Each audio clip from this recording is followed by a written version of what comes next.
So Liam, it's been 6 months since we update anything about a tiny house.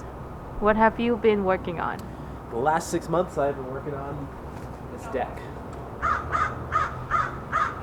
No, I'm just kidding. I haven't seriously been working on the deck for 6 months. It's been a long, horrible, tiring winter. The crow agrees with me. And we're fine. I'm going to proclaim it now that just almost May, like very late April here, I think it's now springtime and we're getting like consistent 10, 15 degree days.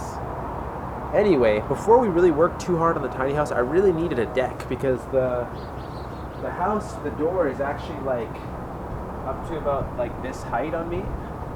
Like nipple height roughly. And it's very, very hard to get in. I used to be getting in through the bottom, but since one of the last things that we did was to foam up the floors, I now don't have that option, and so it's been very difficult and dangerous to get things, especially heavy, more so than myself, which it's difficult to get in there because I'm pretty heavy. Heavy equipment like the spray foam bottles and stuff are hard to get in there. But now we have a deck.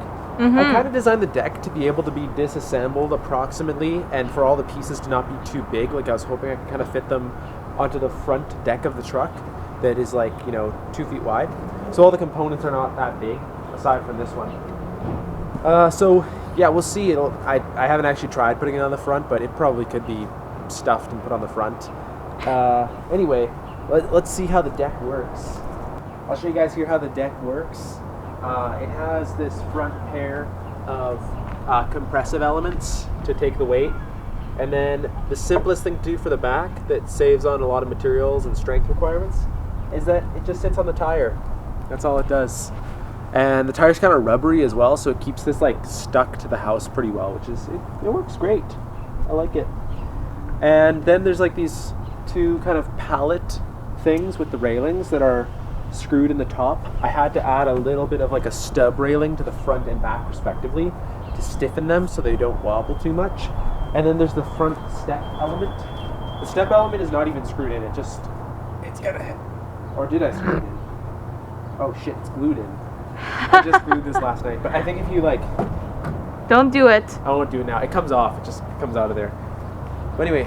Okay. I'll now demonstrate that the steps are safe with my own life. You like that, guys? Okay. Let's see here.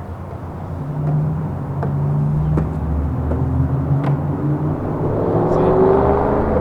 Yeah, it's not bad. I wouldn't step all the way over to one side. That might tip the thing over, I'm concerned. But you don't need to step off onto one side, that'd be kind of an unnatural way to sit. Anyway, and then we got our door here. Do you have the keys? Unlock it, it opens. Let's go. And then I'll just show you one more thing too. It's very windy here. The door's huge and always blows around when I'm trying to work in here.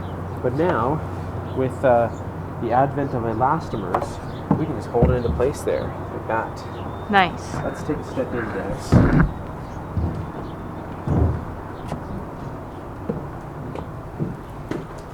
Now this is Liam's secret lair in here, you might say. It's spray foamed. It looks about the same as you guys last saw it. Yeah. We were testing our epoxy windows, and I installed one all winter. And I'm a little bit concerned about delamination on it. So it doesn't look like it's holding together perfectly, and it looks like it's infiltrating some fluids in between its layers. And so we're gonna have to do some re-engineering. We got this so far. The sun is really nice though. Yeah, it'd be nice to get more sun here. So I'm re-engineering it to use like a flashing box to hold it. We're gonna do a separate video explaining how to do that and how that works. But yeah, that's basically the tiny house so far, guys. Let's step back outside.